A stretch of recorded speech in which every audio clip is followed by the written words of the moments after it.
स्वागत है आपके अपने चैनल में।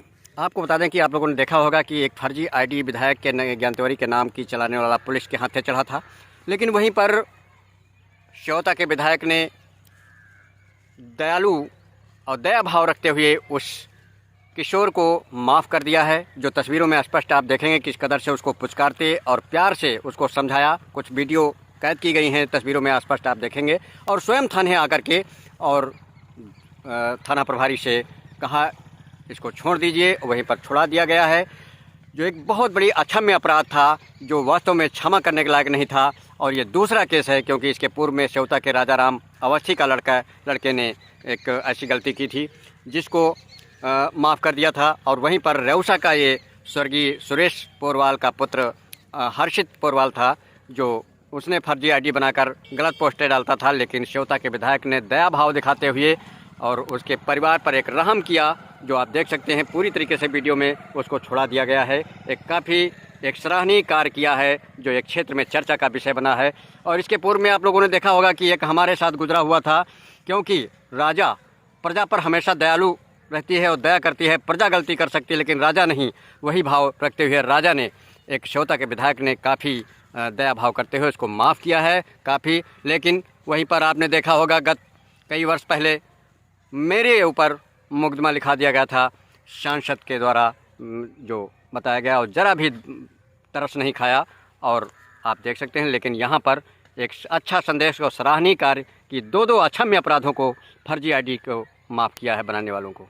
उन्हें काफ़ी दिनों बाद यहाँ पर काफिला और गाड़ी देखने को मिल रही है। जैसा कि आप देख रहे हैं, वो गाड़ी से उतरे हैं। श्योता के विधायक को अचानक रेउसा थाना आना पड़ा आज 2 वर्षों में। ये बड़ी एक चर्चा का विषय है।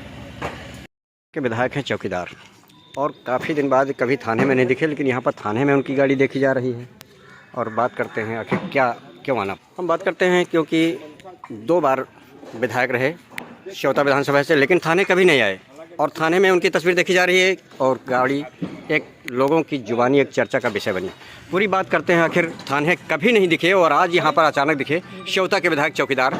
आखिर मामला ऐसा क्या पड़ गया जो कभी थाने नहीं दिखे, उसके बाद आप थाने में आना पड़ा? सर, आपको क्या ऐसी स्थिति आई? कभी थाने में नहीं आए, ना तो आपके भाई कभी दिखे, और 2 पंचवर्षीय आप विधायक रहे, लेकिन थाने आना एक काफ़ी लोगों में एक विषय बना हुआ है। नहीं, विषय ऐसा कुछ नहीं है। 1.5-2 महीने पहले मेरी आईडी, एक छोटा लड़का है तो हर चीज है, तो ये मेरी आईडी बनाया था मेरे नाम से। उस पर कुछ चित्र थे लड़कियों के, ऐसे करके पोस्ट हो गए, सेम बनी हुई थी। उसको लेकर के मैंने फेसबुक पे लिखा था, ये किसने किया तो नहीं आई जानकारी। फिर मैंने कप्तान साहब से बात किया। कप्तान साहब से बात करने के बाद फिर मैंने एसएचओ साहब ने कहा कि जब तक आप कंप्लेन नहीं देंगे तब तक ऐसा नहीं हो सकता। फिर मैंने कंप्लेन भेजी, उसमें एफआईआर हो गई थी।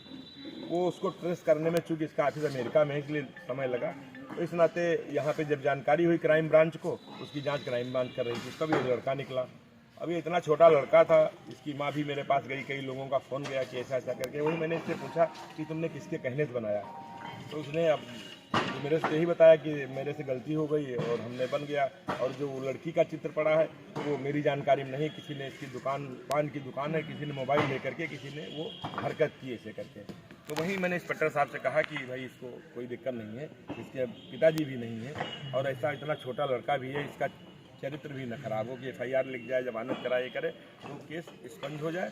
और इनको भी मैंने हिदायत दी कि भी अपना मोबाइल किसी दूसरे को नहीं देना चाहिए, कि अगर अपना मोबाइल तुम दूसरे को दोगे, तुम्हारे मोबाइल से कहीं कोई किसी को गलत आदमी को फ़ोन कर दिया, वो ट्रेस हो जाएगा, सर्विलांस पे लग जाएगा, तो आगे के लिए दिक्कत होगी। ऐसा नहीं करना चाहिए। तो इस नाते मुझे थाने आना पड़ा। लेकिन ये तो अच्छा में अपराध है, क्योंकि आपने देखा कि कभी मतलब एक बार एक श्योता का भी प्रकरण ऐसा आया था जिसमें भी आपको, क्योंकि ये एक काफ़ी एक जघन्य अपराध हुआ जो कभी क्षम्य नहीं होता है, और आपने 2 बार ऐसा किया। क्या आपको लगा? अब इन्हीं लोगों ने इस लायक मुझे बनाया है कि मेरी आईडी इतनी चल रही है। अब इसकी क्या इच्छा थी? अब ये छोटा था, हमको ये लग रहा था कि इसने नहीं, लेकिन किसी के कहने से हुआ है। लेकिन इसकी बातचीत से इनके पिताजी भी नहीं है, माताजी मेरे पास गई थी, प्रधान जी लेकर के गए, गुरदीन गुप्ता, ऐसे कई लोगों ने मेरे पास फ़ोन आए। तो हमको ये लगा कि ये अपराध इसने जानबूझ के नहीं किया, इसके मोबाइल का किसी ने मिसयूज करके ऐसा कृत्य किया है कि विधायक जी को बदनाम करने के लिए। अगर विधायक जी की आईडी पे लड़कियों के चित्र जाएंगे इधर उधर करके, तो विधायक जी की बदनामी होगी, या उसके स्क्रीनशॉट लेंगे, जब ज़रूरत होगी तब उनको छोड़ने का काम करेंगे। तो लेकिन हमको इसकी अगर किसी व्यक्ति को उसके गलती का एहसास हो जाता है तो हमको लगता है एक बार क्षमा करना चाहिए, इसीलिए मैंने इसको। जैसा कि आप देख रहे हैं कि किस कदर से इतना अपराध जघन करने के बावजूद भी कंधे पे हाथ धरकर उसको भाल में खड़ा किया और उसको काफ़ी सम्मान दिया और पुचकारते हुए और उसको एक काफ़ी परिवार के प्रति और एक अपनी विधानसभा जनता के प्रति एक सौहार्द प्रेम जताया, जो आप देख सकते हैं तस्वीरों में। और इसी वजह से यहाँ पे आए क्योंकि जघन्य अपराध को एक दयालु और प्रजा के ऊपर दया करते हुए राजा ने काफ़ी एक सहानुभूति जताई करते थे पहले वाले लोग। देखो मैं सब कितना इंस्पेक्टर साहब तुम्हारे अच्छे व्यक्ति इस तरीके से तो कभी ऐसा नहीं कोई कथा भागवत की डाले होते, ये डाले होते, वो डाले होते, तो मैं एक बार वो भी चलो नहीं रहता। जैसे लड़की की आई वैसे मेरा माथा टनक गया, भाई मैं FIR नहीं कराता। अगर लड़की की फोटो ना थी तो मैं FIR नहीं कराता। देख लेना और जैसे जो करना हो लिख लेना, मेरा भी लिखवा लेना।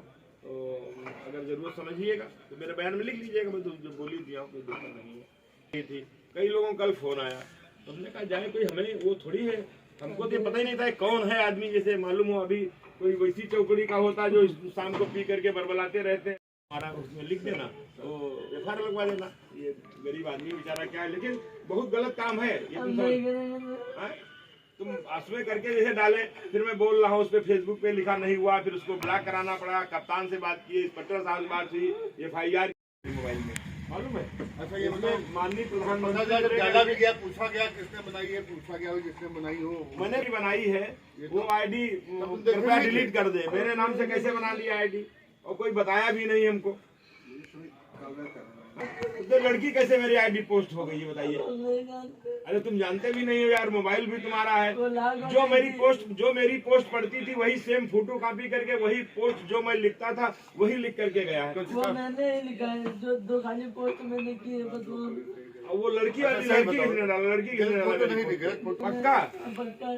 अगर तुम अगर सच बोल रहे हो तो तुम छूट जाओगे, लेकिन अगर किसी छूट वैसे भी जाओगे अगर किसी के कहने से बनाए हो तो उसका नाम बता दो, इंस्पेक्टर साहब उससे पूछ लेंगे। हम किसी के कहने से नहीं बनाया। अच्छा मोबाइल भी नया। अच्छा क्या सोच के तुमने बनाया? मेरा विधायक बनना है? नहीं वो क्यों नहीं बन सकते, बन सकते हो। बढ़ा लिए जाए कोई तो उद्देश्य होगा।